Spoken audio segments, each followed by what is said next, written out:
This is the guide scope for the 6-inch Polarex. It's quite a substantial instrument in its own right. It's about 1.5 meters long. It's 4 inches.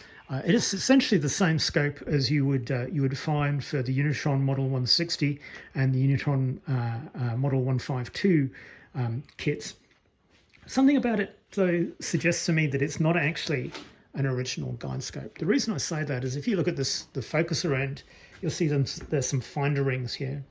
And it's really no point in having a finder on a guide scope because you've got the viewfinder on the main scope. So these are just going to get in the way. I'll probably take them off later on. It's not a big deal. And potentially it was the original guide scope. Those of you who are familiar with Polarex and Unitron know that they tended to mix and match stuff, especially towards the end of the production. And I think this Polarex probably was from the 1970s, and so they could have been scratching around to find a guide scope for it. There are a couple of nicks and bumps in the main tube, which I think I will probably restore. There's quite a deep scratch just on the other side here, which actually goes down into the metal, so I'll probably fill that. Additionally, there's some discoloration on the paint as well. So I think this has been, it was probably mounted to the 6-inch for a while, and it's seen a little bit of sun fade in a few places. So I'll probably give it a bit of a coat of wax and a respray before I assemble the whole thing again. I've taken the focuser and the lens cell and those finder rings off as well. So this is preparatory to giving it a bit of a rub down and a respray and fixing up some of those dents. I think I'll leave these holes open for the time being. I did reflect on this a little bit more. If this was a repurposed 152, I'd expect to see some more piercings in the tube for things like the solar projection screens and so on. So the fact that there are just these 4 holes for the finder makes me wonder if in actual fact it was a guide scope originally. But then again, why would you need a finder on a guide scope? Who knows? I think that's just the Unitron Polarex propeller head of me coming out. So the anodized fittings are in fairly good shape. I'll probably do a little bit of spraying on these guys. There are no big dings here. I might swap these Bakelite focusing knobs over for the Zebra focusing knobs, purely so they're consistent with the viewfinder that I've got as well. So that viewfinder had the striped knobs, which are characteristic of guide scopes and viewfinders on the larger Polarexes. So I've got a spare focuser from a 4-inch, which has got the stripy focuser knobs on. So that'll be nice. I'm pretty sure it's a Polarex focuser as well. If not, I think the rack and pinions will probably be compatible between the two. I've roughened up the paintwork on here with some 600 grit wet and dry, and I've patched the various bumps, nicks and grazes with spray putty. And I've actually got it inside the machinery shed because it's a little bit windy today, and I want to keep it completely protected as much as possible from dust. So it'll be the same deal as with the main tube and the astrograph. A couple of coats spray painted white enamel, and then a couple of coats of clear, and hopefully that'll look nice when it's done. Well, the enamel went on fine, nice and even. Had a few little issues rotating the tube. I'd packed it out with newspaper and it settled a little bit. Unfortunately, when it came to doing the clear coat, I ran out of the first can of clear coat. This is one of the advantages of if you've got a spray set up, you tend not to run out of stuff because you can see the level you're at. And as I ran out, it put a nasty patch of orange peel on the tube. And so I went over it again, classic mistake, never go over it again immediately. And we got this nasty little sag that you can see just here. I'll just shift this.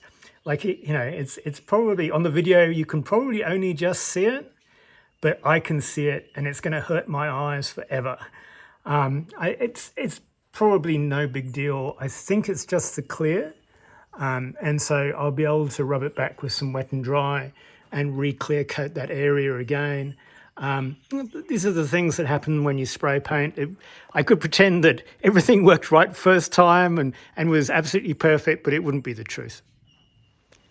We had a fair bit of wind just recently, and unfortunately the 4-inch tube managed to get knocked over, and it got a bump on one end. You can see that it's quite badly flattened here. So in its current state, I'm not going to be able to get any of the fixings on there. And so what I need to do is to put it back into round again. Now I could do this by randomly tapping, but instead what I've done is I've made up a couple of these little jigs here. And what I'm going to do is, so these are half columns. Okay, so I'm going to put them inside, and then I'm going to drive a wedge between them, and hopefully that will take the tube back into round again. Well, that works surprisingly well. It's really brought that down back round into round again. So I use the wedge on top just to apply a bit of pressure between the two halves there. Yeah, I'm really happy. How easy was that? Okay, so I can just resand and repaint it, and we should be good to go with that. The finish on the Guidescope tube is hardened up now, and I feel okay to put the focuser back on and the lens cell. So it turned out quite nicely. It's pretty uniform. The clear coat went on well without too many issues. So I think this is probably it for the painting on the Guidescope. However, when I was putting the focuser and lens cell back on, something that I noticed, and I realized that this is actually not an original Guidescope. If we look at the 2-inch viewfinder that I've got here, it's got rings on it. Okay, so these are to protect the tube of the viewfinder from the screws used to adjust its position relative to the main tube. The Guidescope should have had the same rings on it as well. So, you know, I don't think it's not a big deal, but I reckon this was originally from either a 150, 152, probably not a 160 Unitron, because it's only got the deluxe focuser on, not a super focuser. In any event, this is from a different unit, and at some stage in the past, the original Guidescope must have got damaged beyond repair or lost. This would also explain why the focuser on here has the Bakelite knobs, as opposed to the zebra knob that we've got on both the viewfinder and also the focuser for the main scope. So I'm going to have to fab something up.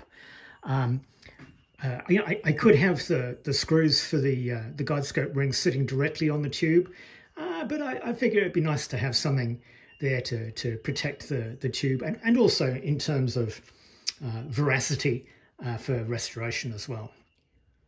Back in Brisbane now, and to get some rings made up for the Guidescope, I contacted Action Aluminium. So I don't have anything to do with this company, but I found they were really good. So I purchased a 50 centimeter length of 5-inch tube with a wall thickness of 6 millimeter. This is a little bit, just a tiny bit larger than the outer diameter of the Guidescope, but we'll come to that. We'll find a fix for that. So they cut me a couple of rings off this with a bandsaw. They did it for free actually, which I was really quite impressed by. And I'm going to polish it up so that we get a nice even finish on the outside of here. And then I'm going to adapt them so that they function as rings on the Guidescope. Unfortunately, I don't have a lathe at present. I am seriously considering getting one, but that's probably for a few years' time. Apart from anything else, I don't have the space for it at the moment. I do want to tidy up the tubing though, so it's got these quite prominent striations in it. And so what I've done is I've got a 4 3/8 inch hole saw here.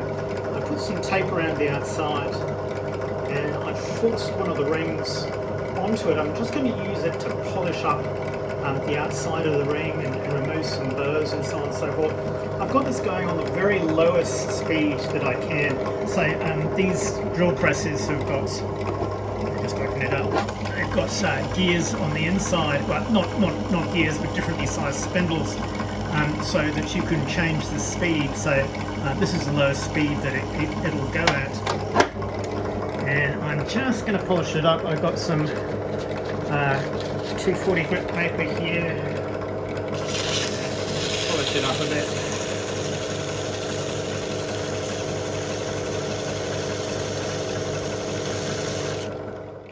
Those have come out quite nicely. So it's not a mirror finish, and there's still a few scores from the extrusion on there, but they look a lot nicer, a lot more uniform.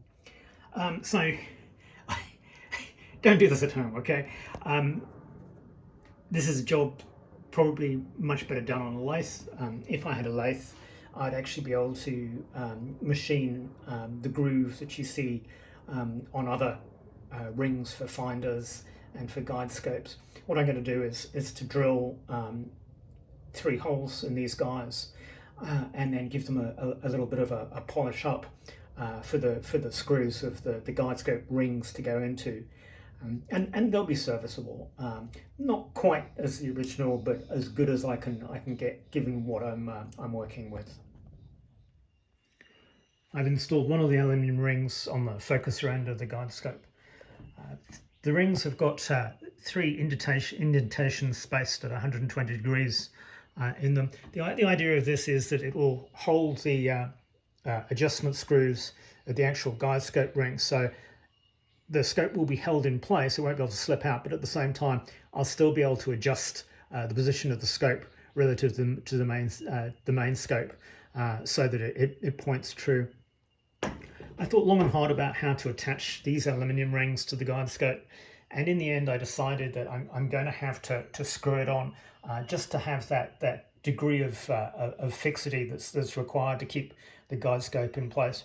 I know it's an extra set of holes in the guide scope tube, but I don't think this is avoidable really. I'm just going to have to bite the bullet on that and get it done. I will be extremely careful about the orientation of the 2 rings now, because they have to be exactly parallel to each other, otherwise it will induce a bit of a twist in the guide scope when it goes onto the main tube, and then we'll see how it performs. The rings are on now, and I was able to get them pretty much exactly parallel. I was quite happy with the way that they ended up looking as well. At the same time as I was doing that, I thought I might as well change out the focuser, so we've gone with the zebra focuser knob instead of the solid color one. And I guess the next thing to do is to put the lens cell on and see what the view's like, because I haven't looked through this through the guide scope yet. So to my delight, the rings and the actual guide scope support rings made it a pretty much exact fit, which I was quite happy about. Not entirely surprisingly, as I use the guide scope screws to make the marks on the rings for the drilling, so that was good. Just before I put the lens cell on, I thought I would give you a little look down the scope. So it is very, very black indeed in there, and that's because there are 3 baffles, which is really, really nice. It gives good contrast, and it's kind of the same setup, I think, as the as a guide scope would have been. And so I'll put the lens cell in now, and we can have a look at the things before. We've got the juice shield and the lens cell installed now. And I thought we'd look at something a little bit further away to test out the performance. So with the 50mm viewfinder, we had a look at a paddock in the valley about 800 meters away. So the viewfinder is an f10, giving it a half meter focal length. This is an f15, actually I think it's f16, with a focal length of 1.5 meters. And so rather than that paddock about 800 meters away, we're going to look at the paddock at the top of that hill over there. You can just see it, that little patch of light green. According to Google Earth, this is 1.5 kilometers away. So it should be a reasonable sort of test of the contrast and resolution that we can get with the Guidescope. Okay, so I'll see if I can get the camera to focus through the eyepiece. So we're using a Polarex eyepiece here. It's a monochrome, same sort of size as the one in the viewfinder. So you see quite clearly the trees and leaves. As I say, it's about 1.5 kilometers away. It's a really nice view. Looks very good. You can almost make out the individual blades of grass there. It's very clear. So that's pretty much it for the Guidescope, and that's the last of the optical components apart from the main tube. So I got that painted up already. I guess the next thing will be to put the focuser and the lens cell on the main tube, and then I think we might put all the optical components together. So the main tube, the Guidescope, the viewfinder, and the astrograph, and have a look at it that way. After we've done that, I guess the last thing we need to do is just fix up the pillar and the mount, and we'll be done. I'm very excited about that.